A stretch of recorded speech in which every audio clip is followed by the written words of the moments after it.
promise of abundant springs, bountiful harvest, loaded with beautiful fruit.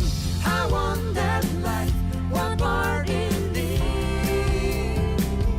I want to grow, experience Him,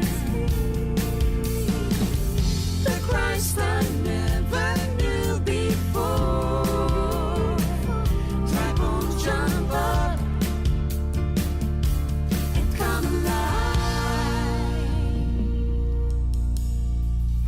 As mighty waters fill the seas,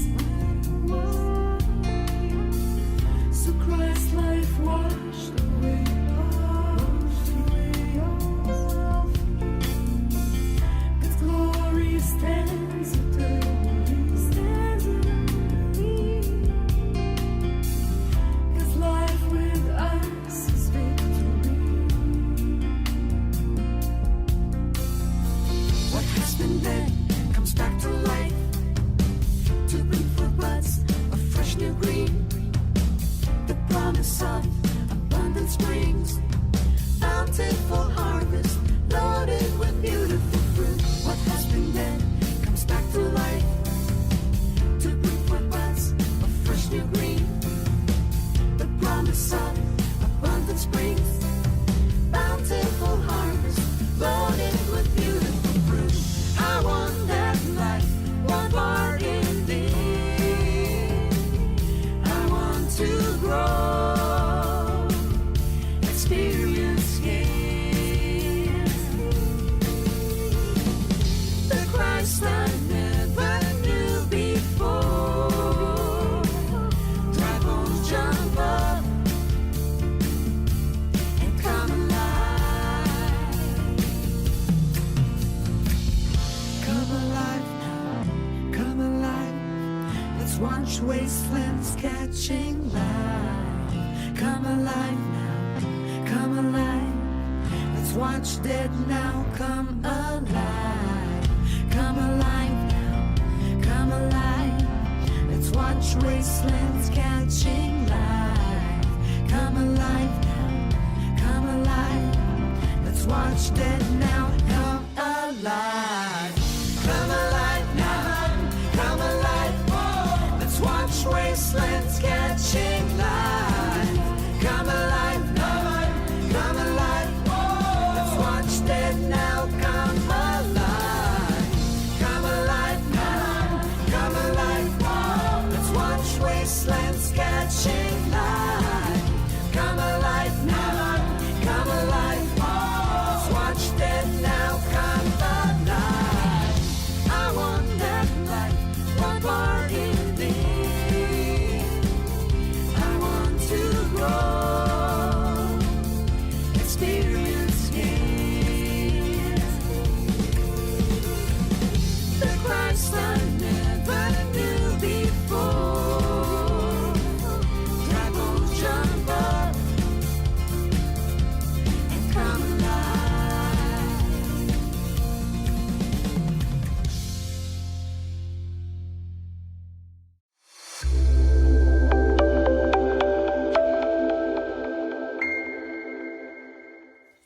Previous to the conference, many of you were asked if you had questions that you'd like to ask of Karen during this question and answer time. Thank you to all who responded.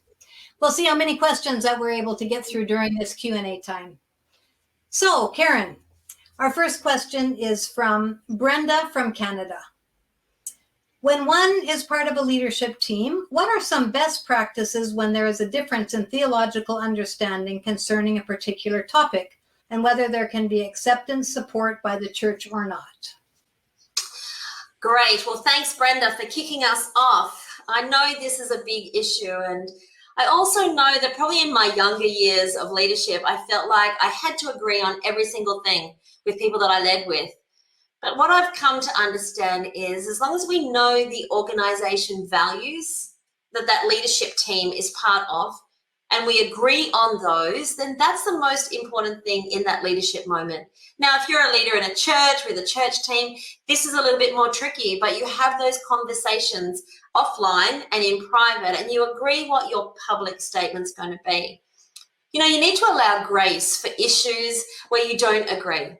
I don't think there'd be one follower of Jesus on this planet who completely agrees with every single thing that I think. But we have to agree on the values and what's important. So Maureen, even with Baptist World Alliance Women, we know that one of our key values is for women to be thriving. It would be a disaster if Maureen or myself didn't believe in that. And it would be a disaster if we said anything different. Now, we are totally together on that, and we're totally together in the values of what Baptist World Alliance Women is about. But the small differences we may have in other areas really doesn't matter. I think you stick to the core essentials of the ministry you lead, and then you give grace for the others. I hope that answers that question. That's a great answer, Karen. Thanks for that. So we have another question from Edna from the USA. Edna says, what do you consider your dominant leadership style?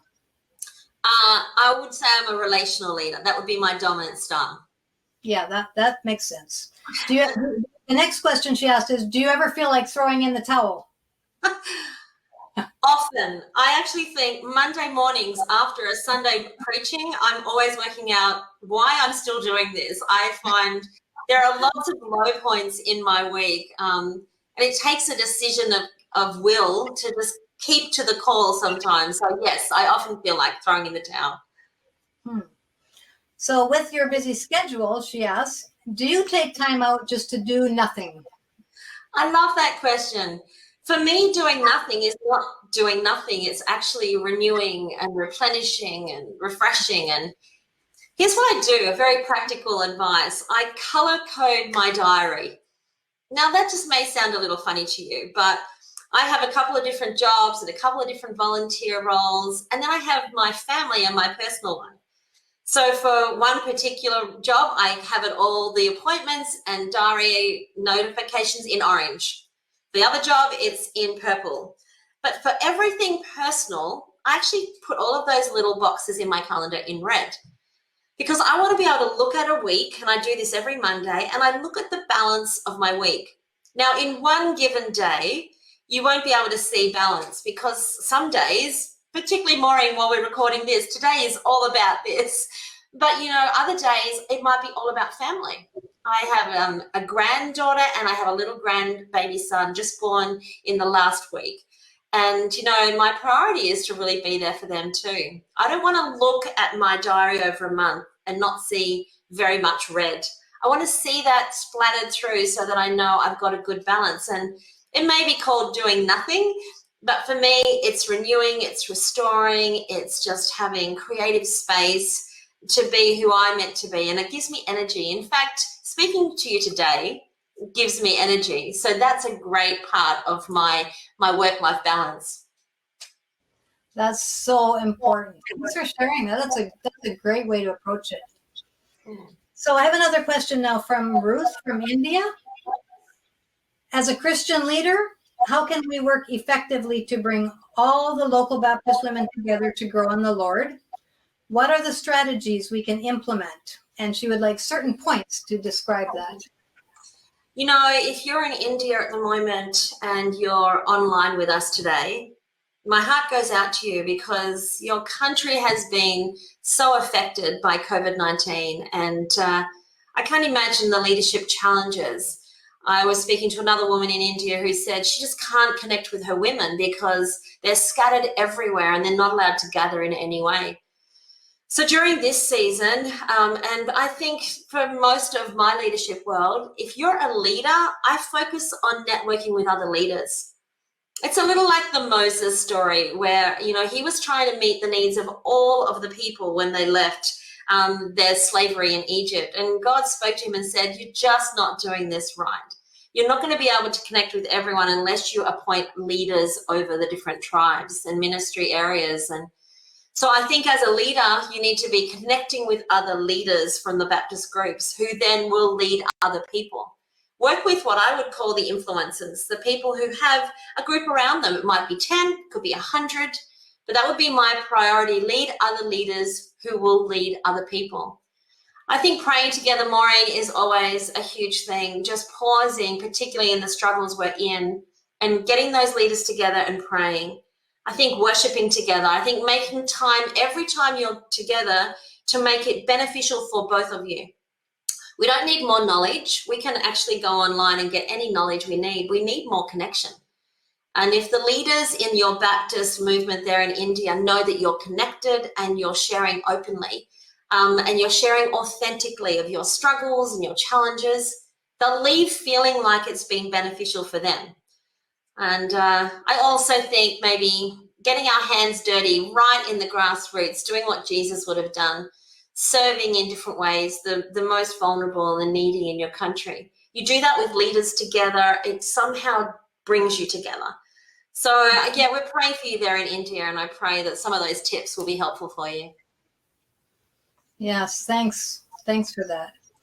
Yes, we are praying for you in India and Thailand and Brazil and so many places that are just struggling so much with COVID. So thanks for bringing that up, Karen. So we have another question from Joanne from Canada. She asked you, how do you describe a godly leader, and not just within the church, but in today's culture, wherever she may be called to lead? That's a good question, Joanne. That's a great question. I'm going to call it a godly female leader too, since I'm talking to women today.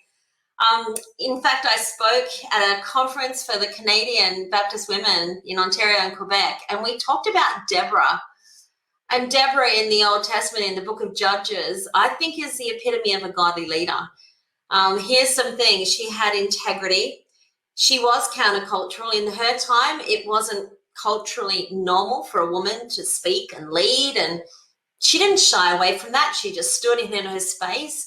She knew who she was. She wasn't trying to be anyone else. She also listened, Maureen. I found these verses in there where she would go and sit under a palm tree and she would listen to the people who would come to her. Then she would listen to God. There's the key for a godly leader. Any leader can listen to people and just give them answers. But the God factor is listening to people first, then listening to the voice of the Spirit of God, and then making the decision. I think then as a young leader, I learned this, and I rely on hearing his voice to give the answer, because you can be sure if it's his voice, it'll be right. If it's my voice, it might be right, but it just might not as well. So I think godly leaders have a reverence and an awe of God, and they put him in between the conversation and the answer that they give. Does that make sense to you, Maureen? Yeah, no, that's good. That's very good. Thanks for that. Yeah, so another question is from Allison from Trinidad. Allison says, I know many may ask, but with COVID-19 virus still affecting so many, how are you managing? Definitely things are not the same. And she said, I pray that you and your family are safe through it all. Yeah, thank you, Alison. Thank you for your prayers, and thank you for many of you who pray, not just for me, but for Maureen and our Baptist World Alliance women team and our staff. And the prayers are much needed. COVID-19 has taken me from traveling all over the world. I would love to be with you in person. I would love to be on stage. Maureen, you would love this too, where we could be worshiping together and be celebrating. The changes are enormous, where we sit in front of screens and we connect in this way, and it's not easy. So here's the first thing, ladies. You have to learn new things. I've had to learn how to edit videos. I've had to learn how to preach to my computer and give a message that I'm hoping will go out to the world. I've had to learn to listen to God and sense his spirit more than even the crowd that's in front, because there's no crowd anymore. I've had to change my expectations. But I guess a key for me too is I've had to keep relationally connected. Now, Maureen and I are leading this day through, and we're doing it to the best of our ability, but we are also connected so many other times. We Zoom together. We wish we could be in the same room together, but we're not. But we have a friendship that leadership is built on. And I think that's a key in COVID-19. You have to find the people that you are friends with and that God has given you, and keep really good relationship. We've had a few stumbles along the way. I'm sure we've probably misunderstood each other in the multitude of emails that we've had. But in the very depth of who we are, we have deep respect for each other. And I would encourage you in this season to take offense lightly. Don't take it quickly. Forgive quickly. And then just to default up. It's too easy to default down and expect the worst. So I would suggest just choose to expect the best and to believe the best about each other. I think the last thing, Maureen, is do less and do it better.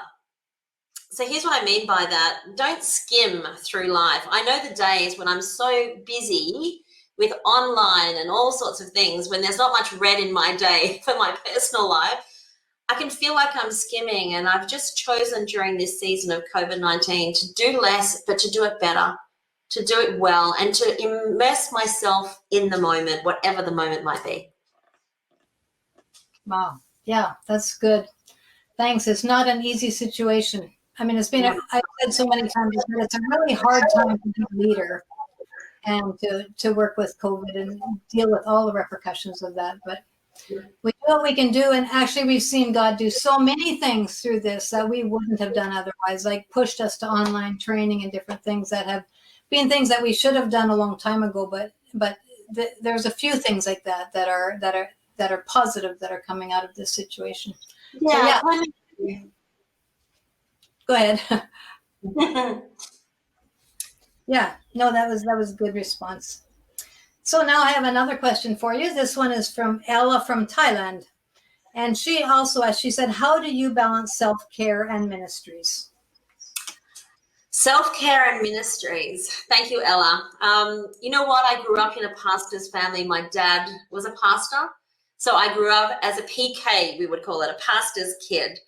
So I have watched since the time I was old enough to observe my parents, what it looks like to do ministry and personal life and have a balance. Many of the things I do in ministry bring me energy. For example, speaking to you today, I will feel like I could run around the block when I'm finished because I love doing that. And I love sensing God at work in this way. I say yes to things that I know I have the gifts for and the passion for and the time for. Now, there are a few things I have to do that I probably don't think I'm that gifted at and I'm not that excited about, and they're just a few of them, but the majority of my life now I choose to go, what am I gifted at, what am I passionate for, and what do I have time for? And I'm also really good at knowing what fills my tank. You know, the tank of our emotions and our soul. When that's getting a little low, it's not just that the level's low. At the bottom of the tank, there's a lot of stuff and a lot of rubble, and I know what it does to put into my tank. Here are some of the things I do in my personal life. I love gathering my adult kids and their husband and wife and my grandchildren for dinner. Now, I don't like cooking, but I do actually like having people over for dinner. So they'll often bring things to help, and a night with the family fills that tank up. I love babysitting my granddaughter, and it will be my grandson at some point, I'm sure. He's just been born. But in a week that I have had extreme stress and a lot of things on, I'm quite often prone to ringing my daughter-in-law and saying, hey, shall I have Zoe for the morning? And I just give myself one of those blocks of personal time, and I'm just a different person. We play and we walk and we run around the park, and it fills my tank. Movies fill my tank. Dinners with friends fill my tank. I think for every single person today, it'd be a really good thing to think, not just about serving 100%, but about what God wants you to enjoy in life to fill your tank. And if that's connecting relationally, or that's going outside and going for a walk, whatever that might be, make sure that's part of your day and part of your life, so that ministry and service doesn't become so consuming that you burn out. I heard someone say one time, don't be a shooting star, but be there for the long haul. So don't go fast and bright for a very short time, but just be sustained over a long time and have that resilience that holds you in there. Maureen, I often say when I'm speaking live to people, I'd like to be 70 or 80 one day and still be speaking for the Lord and still be in ministry, still love the church and still love Him with all my heart, all my soul, and all my mind. But I'm going to have to balance my life so that my tank is full as I do that along the way. That's great. That's really excellent advice, Karen. By the way, congratulations on your new grandson. Thank you. He's a little beauty. He's a tiny little thing right now, but I'm looking forward to just seeing who he becomes. Oh, that's awesome. Well, I'm happy for you and for your family. Thank you. So we just have just a couple of minutes left here. So I just want to just ask a question from Kelly from India. She says, what is your greatest leadership strength in times of pandemic?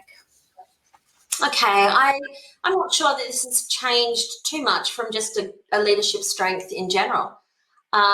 Here's a couple I'm going to give to you. Firstly, flexibility. Pandemic or not, you cannot be married to the one idea and the one approach in everything you do. So to be flexible is a strength. Honesty. I've had many opportunities to be less than honest in ministry situations, and I've chosen not to do that, and I've chosen to be honest in everything. And it doesn't always work out to my benefit, but I know before God that will hold you through your entire life if you're an honest leader. I think to have visions from God, I pray often that God would give me a picture of the future and a picture of what he wants, and I rely on that. And then prophetically to be able to encourage the body of Christ. I think God's put us women on this earth, Proverbs talks about this, to speak up for those who have no voice, to advocate for those who are the vulnerable. And, I think to be able to speak on behalf of godliness and God's principles for people's lives would be one of the greatest strengths a leader can bring to the table. So pandemic or not, honesty, visionary, the prophetic, and then the flexibility, I think are all things we need to have as leaders to see us stay the long haul and to see us serve God in the way that he wants us to do that. Wow, thank you. Thank you for taking the time to answer these questions. We didn't quite get through them all, but that's been very good, and we've appreciated your input and your insights. I just want to mention that Karen also has a book called The Inside Story. You'll find it in your program if you want to find out about how to purchase that. That will give you more insight on leadership and also just how to live out who God has called you to be. So thanks for being with us, and join us in a few minutes for session 2 to hear more from your women around the world.